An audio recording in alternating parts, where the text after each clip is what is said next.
ನಮಸ್ಕಾರ.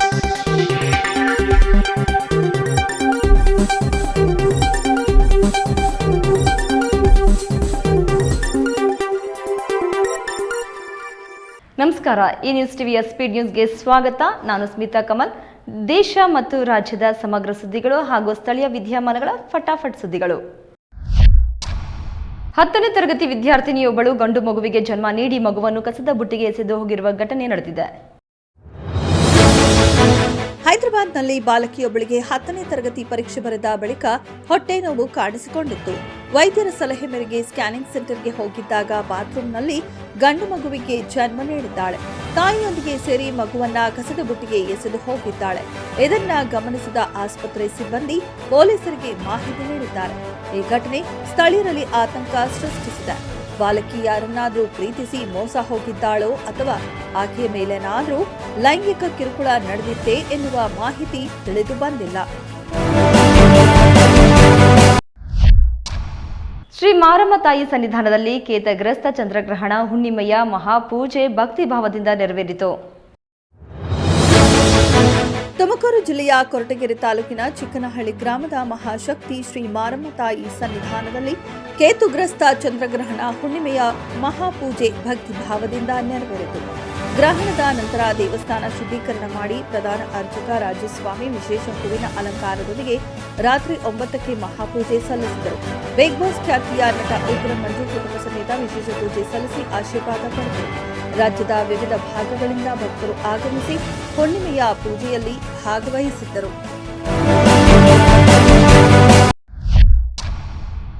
2025-26ರ ಆರ್ಥಿಕ ವರ್ಷಕ್ಕೆ ಅನ್ವಯಿಸುವಂತೆ ಕೈಗಾರಿಕಾ ವಲಯಕ್ಕೆ ವಿದ್ಯುತ್ ದರ ಏರಿಕೆ ಮಾಡಲಾಗಿದ್ದು, ಈ ನಿರ್ಧಾರ ಖಂಡಿಸಿ ಕೈಗಾರಿಕೋದ್ಯಮಗಳು ಮತ್ತು ವಾಣಿಜ್ಯೋದ್ಯಮಗಳು ಗರಂ ಆಗಿದ್ದಾರೆ. ವಾಣಿಜ್ಯ ಮತ್ತು ಕೈಗಾರಿಕಾ ವಲಯಕ್ಕೆ ಕರ್ನಾಟಕ ವಿದ್ಯುತ್ ಶಕ್ತಿ ನಿಯಂತ್ರಣ ಆಯೋಗ ಶಾಕ್ ಕೊಟ್ಟಿದೆ. 2025 ಹಾಗೂ 26ನೇ ಆರ್ಥಿಕ ವರ್ಷಕ್ಕೆ ಅನ್ವಯಿಸುವಂತೆ ವಿದ್ಯುತ್ ದರ ಏರಿಕೆ ಮಾಡಲಾಗಿದ್ದು, ಈ ನಿರ್ಧಾರ ಖಂಡಿಸಿ ಕೈಗಾರಿಕೋದ್ಯಮಿಗಳು ಮತ್ತು ವಾಣಿಜ್ಯೋದ್ಯಮಿಗಳು ಗರಂ ಆಗಿದ್ದಾರೆ. ದರ ಏರಿಕೆ ಸಂಬಂಧ ಫೆಬ್ರವರಿ 20ರಂದು ಸಾರ್ವಜನಿಕರ ಜೊತೆ ಚರ್ಚೆ ನಡೆದಿದ್ದು, ಈ ವೇಳೆ ತೀವ್ರ ವಿರೋಧ ವ್ಯಕ್ತವಾದ ಹಿನ್ನೆಲೆಯಲ್ಲಿ ವಿದ್ಯುತ್ ದರ ಏರಿಕೆ ಮಾಡಿಲ್ಲವೆಂದು ಕೆಇಆರ್ಸಿ ಭರವಸೆ ನೀಡಿತು. ಆದರೆ ಈಗ ಕರ್ನಾಟಕ ವಿದ್ಯುತ್ ಶಕ್ತಿ ನಿಯಂತ್ರಣ ಆಯೋಗ ಯೂಟರ್ನ್ ಹೊಡೆದಿರೋದು ಭಾರೀ ಆಕ್ರೋಶಕ್ಕೆ ಕಾರಣವಾಗಿದೆ. ಗಲ್ಫ್ ರಾಷ್ಟ್ರಗಳಲ್ಲಿರುವ ಅಮೆರಿಕದ ವಾಯುನೆಲೆಗಳನ್ನು ಇರಾನ್ ಗುರಿಯಾಗಿಸಿಕೊಂಡಿದ್ದು, ಇಂದು ಮತ್ತೆ ಬಹ್ರೇನ್ನ ಯುಎಸ್ ವಾಯುನೆಲೆ ಮೇಲೆ ಡ್ರೋನ್ ದಾಳಿ ನಡೆಸಿದೆ. ಇಸ್ರೇಲ್ ಮತ್ತು ಅಮೆರಿಕದ ದಾಳಿಗೆ ಪ್ರತಿಕಾರವಾಗಿ ಇರಾನ್ ಕೂಡ ತನ್ನ ದಾಳಿಯನ್ನ ಮುಂದುವರೆಸಿದೆ. ಗಲ್ಫ್ ರಾಷ್ಟ್ರಗಳಲ್ಲಿರುವ ಅಮೆರಿಕದ ವಾಯುನೆಲೆಗಳನ್ನು ಇರಾನ್ ಗುರಿಯಾಗಿಸಿಕೊಂಡಿದೆ. ಈಗಾಗಲೇ ಬಹ್ರೇನ್, ಕುವೈತ್, ಸೌದಿ ಅರೇಬಿಯಾ ಮತ್ತು ಯುನೈಟೆಡ್ ಅರಬ್ ಎಮಿರೇಟ್ಸ್ ಮಿಲಿಟರಿ ಸೌಲಭ್ಯಗಳ ಮೇಲೆ ದಾಳಿ ನಡೆದಿವೆ. ಇಂದು ಮತ್ತೆ ಇರಾನ್ ಬಹ್ರೇನ್ನ ಯುಎಸ್ ವಾಯುನೆಲೆ ಮೇಲೆ ಡ್ರೋನ್ ದಾಳಿ ನಡೆಸಿದೆ. ಈ ದಾಳಿಯ ದೃಶ್ಯವನ್ನ ಬಹ್ರೇನ್ ನಿವಾಸಿಗಳು ಮೊಬೈಲ್ನಲ್ಲಿ ಸೆರೆ ಹಿಡಿದಿದ್ದಾರೆ.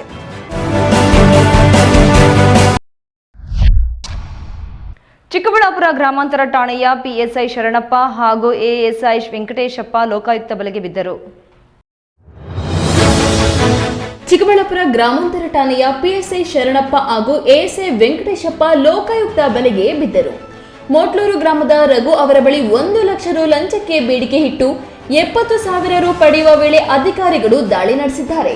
ಜಂಟಿ ಕಾರ್ಯಾಚರಣೆಗೆ ತೆರಳಿದ 2 ಪೊಲೀಸರು ಜಂಟಿಯಾಗಿ ಲೋಕಾಯುಕ್ತ ಬಲೆಗೆ ಸಿಕ್ಕಿದ್ದಾರೆ.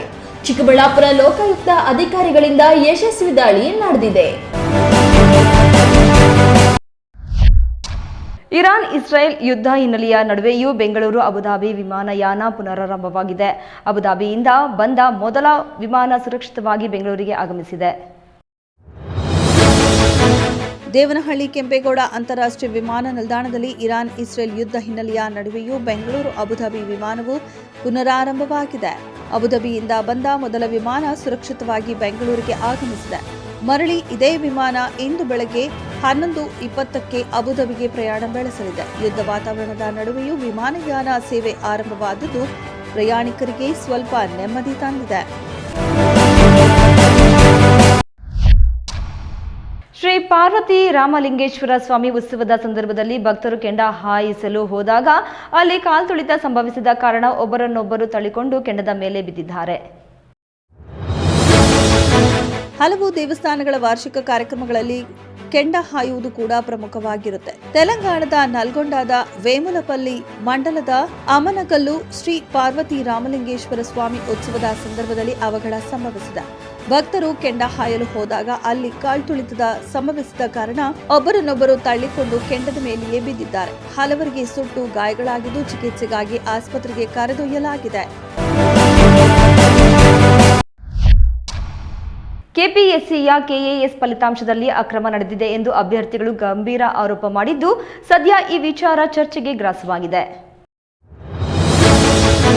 ಕರ್ನಾಟಕ ಲೋಕಸೇವಾ ಆಯೋಗದಲ್ಲಿ ಮತ್ತೆ ಅಕ್ರಮ ಆರೋಪ ಕೇಳಿಬಂದಿದೆ. ಕೆಪಿಎಸ್ಸಿಯ ಕೆಎಎಸ್ ಫಲಿತಾಂಶದಲ್ಲಿ ಅಕ್ರಮ ನಡೆದಿದೆ ಎಂದು ಅಭ್ಯರ್ಥಿಗಳು ಗಂಭೀರ ಆರೋಪ ಮಾಡಿದ್ದಾರೆ. ಸದ್ಯ ಈ ವಿಚಾರ ಚರ್ಚೆಗೆ ಗ್ರಾಸವಾಗಿದೆ. ಈ ಬಗ್ಗೆ ಮಾಜಿ ಐಪಿಎಸ್ ಅಧಿಕಾರಿ ಬಿಜೆಪಿ ಮುಖಂಡ ಭಾಸ್ಕರ್ ರಾವ್ ತೀವ್ರ ಕಳವಳ ವ್ಯಕ್ತಪಡಿಸಿದ್ದು, ರಾಜ್ಯದ ಅಧಿಕಾರಿಗಳನ್ನ ನೇಮಿಸಿಕೊಳ್ಳುವ ಜವಾಬ್ದಾರಿಯುತ ಸಂಸ್ಥೆಯ ನಂಬಿಕೆಯನ್ನ ಸಾರ್ವಜನಿಕರು ಸಂಪೂರ್ಣವಾಗಿ ಕಳೆದುಕೊಳ್ಳುತ್ತಾರೆಂದು ಕಿಡಿಕಾರಿದ್ದಾರೆ. ಬೆಳ್ಳಿ ವ್ಯಾಪಾರಿಯೊಬ್ಬರ ಅಂಗಡಿಯಲ್ಲಿ ಕೆಲಸ ಮಾಡುತ್ತಿದ್ದ ವ್ಯಕ್ತಿಯೊಬ್ಬ ಹುಬ್ಬಳ್ಳಿಯಲ್ಲಿ 59 ಲಕ್ಷ ಮೌಲ್ಯದ ಸುಮಾರು 24 ಕೆಜಿ ಬೆಳ್ಳಿ ಆಭರಣಗಳನ್ನು ಕಳ್ಳತನ ಮಾಡಿ ಪರಾರಿಯಾಗಿರುವ ಘಟನೆ ತಡವಾಗಿ ಬೆಳಕಿಗೆ ಬಂದಿದೆ. ಬೆಂಗಳೂರಿನ ಬೆಳ್ಳಿ ವ್ಯಾಪಾರಿಯೊಬ್ಬರ ಅಂಗಡಿಯಲ್ಲಿ ಕೆಲಸ ಮಾಡುತ್ತಿದ್ದ ವ್ಯಕ್ತಿಯೊಬ್ಬ ಹುಬ್ಬಳ್ಳಿಯಲ್ಲಿ 59 ಲಕ್ಷ ರೂಪಾಯಿ ಮೌಲ್ಯದ ಸುಮಾರು 24 ಕೆಜಿ ಬೆಳ್ಳಿ ಆಭರಣಗಳನ್ನು ಕಳ್ಳತನ ಮಾಡಿ ಪರಾರಿಯಾಗಿರುವ ಘಟನೆ ತಡವಾಗಿ ಬೆಳಕಿಗೆ ಬಂದಿದೆ. ರಾಜಸ್ಥಾನದ ಯೋಗೇಶ್ ಸಿಂಗ್ ಕಳ್ಳತನ ಮಾಡಿದ್ದಾನೆ ಎಂದು ಆರೋಪಿಸಿ ಬೆಂಗಳೂರಿನ ಮಾಗಡಿ ಕ್ರಾಸ್ನ ವ್ಯಾಪಾರಿ ಆಶೀಶ್ ಕುಮಾರ್ ಜೈನ್ ದೂರು ನೀಡಿದ್ದಾರೆ. ಇಲ್ಲಿನ ಲ್ಯಾಮಿಂಗ್ಟನ್ ರಸ್ತೆಯ ಬಟ್ಟೆ ಅಂಗಡಿ ಎದುರು ಕಾರಿನಲ್ಲಿ 2 ಬ್ಯಾಗ್ನಲ್ಲಿ ಇಟ್ಟಿದ್ದ ಕಾಲುಗೆಜ್ಜೆ, ಕತ್ತಿನ ಚೈನ್, ಬ್ರೇಸ್ಲೆಟ್, ಕೈಕಡಗ, ಕಾಲುಕಡಗಗಳನ್ನ ಬ್ಯಾಗ್ ಸಮೇತ ಕಳ್ಳತನ ಮಾಡಿ ಪರಾರಿಯಾಗಿದ್ದಾನೆ. ಈ ಸಂಬಂಧ ಶಹರ ಪೊಲೀಸ್ ಠಾಣೆಯಲ್ಲಿ ಪ್ರಕರಣ ದಾಖಲಾಗಿದ್ದು ತನಿಖೆ ಮುಂದುವರೆದಿದೆ. ನೆಲಮಂಗಲ ತಾಲೂಕಿನ ಗುಡೇಮಾರನಹಳ್ಳಿಯಲ್ಲಿ ಮಾರ್ಗದರ್ಶಿ ಗ್ರಾಮೀಣ ಅಭಿವೃದ್ಧಿ ಟ್ರಸ್ಟ್ ವತಿಯಿಂದ ಬೃಹತ್ ಉದ್ಯೋಗ ಮೇಳ ಯಶಸ್ವಿಯಾಗಿ ನೆರವೇರಿತು. ನೆಲಮಂಗಲ ತಾಲೂಕಿನ ಗುಡೇಮಾರನಹಳ್ಳಿಯಲ್ಲಿ ಮಾರ್ಗದರ್ಶಿ ಗ್ರಾಮೀಣ ಅಭಿವೃದ್ಧಿ ಟ್ರಸ್ಟ್ ವತಿಯಿಂದ ಬೃಹತ್ ಉದ್ಯೋಗ ಮೇಳ ಯಶಸ್ವಿಯಾಗಿ ನೆರವೇರಿತು. ಬಿಜೆಪಿ ಜಿಲ್ಲಾಧ್ಯಕ್ಷ ರಾಮಕೃಷ್ಣಪ್ಪ ಕಾರ್ಯಕ್ರಮದಲ್ಲಿ ಭಾಗವಹಿಸಿ ನಿರುದ್ಯೋಗಿ ಯುವಕರು ಖಾಸಗಿ ಕ್ಷೇತ್ರದ ಅವಕಾಶಗಳನ್ನು ಸದ್ಬಳಕೆ ಮಾಡಿಕೊಳ್ಳಬೇಕು ಎಂದು ಸಲಹೆ ನೀಡಿದರು. ಮಾಜಿ ಸಿಎಂ ಬಿಎಸ್ ಯಡಿಯೂರಪ್ಪ ಜನ್ಮದಿನದ ಅಂಗವಾಗಿ ಉಚಿತ ಆರೋಗ್ಯ ತಪಾಸಣಾ ಶಿಬಿರವು ಆಯೋಜಿಸಲಾಗಿತ್ತು. ಸುಮಾರು 250ಕ್ಕೂ ಅಧಿಕ ಶಿಬಿರಾರ್ಥಿಗಳು ಮತ್ತು 16 ಕಂಪನಿಗಳು ಭಾಗವಹಿಸಿದ್ದು ಕಾರ್ಯಕ್ರಮಕ್ಕೆ ಉತ್ತಮ ಪ್ರತಿಕ್ರಿಯೆಯೂ ದೊರೆಯಿತು. ಈ ನ್ಯೂಸ್ ಟಿವಿಯ ಸ್ಪೀಡ್ ನ್ಯೂಸ್ ಜೊತೆಗೆ ತಪ್ಪದೆ ವೀಕ್ಷಿಸಿ. ಮುಖ್ಯ ಸಂಚಿಕೆ ರಾತ್ರಿ 8:30ಕ್ಕೆ.